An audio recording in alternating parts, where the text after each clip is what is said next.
Several communities continue to pick up the pieces after powerful storms swept through the region over the weekend. The National Weather Service now confirms 4 tornadoes touched down in the area. 2 in Fayette County, in Star Junction and Brownsville, in Westmoreland County, in South Huntington Township, and in Washington County, in Ellsworth. Good evening and thanks for joining us tonight. I'm Ken Rice. We have team coverage of the storm damage and the impact still being felt tonight.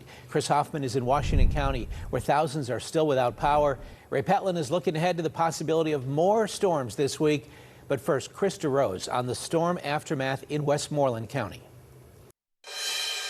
4 confirmed tornadoes touched down in our region, and even areas that didn't see tornadoes touch down on Saturday, they saw massive straight line winds that did a lot of damage, like the winds that blew over this huge tree at the Scottdale cemetery, knocking this tree onto tombstones that are well over 150 years old.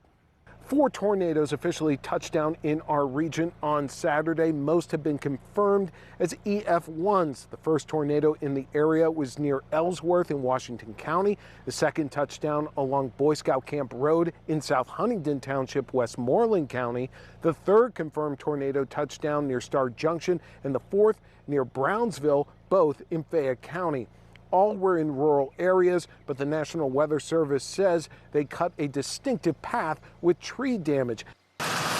Even though places like Scottdale didn't have a confirmed tornado touchdown, the National Weather Service says they were hit with massive, fast-moving line of thunderstorms that produced hurricane-force straight-line winds. When we looked at the radar that evening and the afternoon, my radar operator is saying, oh my God, there's like 90 to 100 mile per hour winds just like right above the surface. And we put out a destructive warning because it's like a tornado, but it's going to be more widespread. That's why I see a lot of power outages. I see all the utility companies probably seen 100 utility companies out here today. And that's actually sometimes worse because it's impacting such a large portion of the population of the county. A state of emergency was declared in Scottdale on Sunday, and while power is still out, the mayor says crews are working hard in the town to restore it. The power company, they are working so hard. They're all over the borough. They've been working through the night ever since they got here yesterday. It's been amazing to see. They should hopefully have everything restored by 11 p.m. tonight. Terry Ringer is a resident who is still without power and who had a tree come down on her son's truck. But she says the community has really come together over this storm. We've lived here about 7 years, and we talk to neighbors, but nothing like that it's been the last couple days. A neighbor up the street and his wife have come down. He brought a saw to try to at least cut the branches away from my son's truck. And now we're all like talking, and yesterday we said we need to have a party in the street, and it's a really nice little community. Now work to restore power and clean up here in Scottdale is well underway, and borough officials say if anybody is in need of assistance, please call 911 and make them aware. Reporting in Scottdale, Westmoreland County, Krista Rose, KDKA-TV News. Thousands of people are still without power all across the region. Yeah, and as we know, these last few days have been sunny but hot, making it especially uncomfortable without the AC. Chris Hoffman continues our live team coverage now. He's in Bentleyville, Washington County, with how people there are getting by without power. Chris.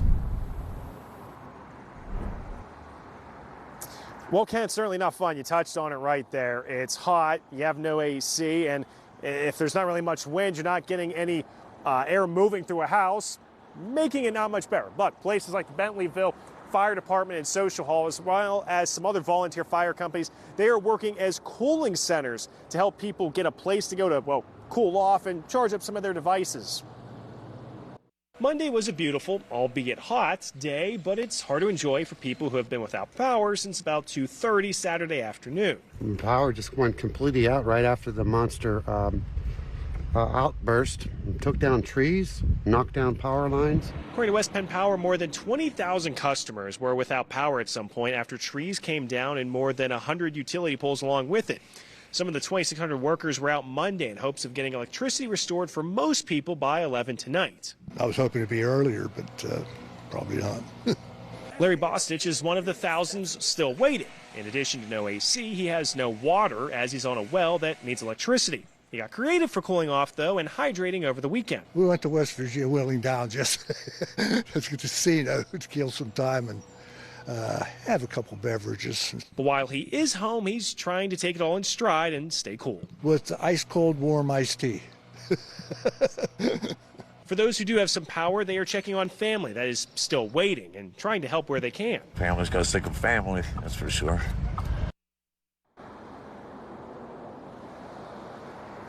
So the numbers on those outages, they have been decreasing throughout the day for West Penn Power. Again, they're hoping to get the majority of people back on by 11 tonight. And just in the last few minutes, we've been seeing crews from across the country. We had some here from Nebraska. It looked like there was one here from Indiana driving through, trying to get the lights back on. Now, a big question always comes up is how long can food last in your refrigerator during these outages?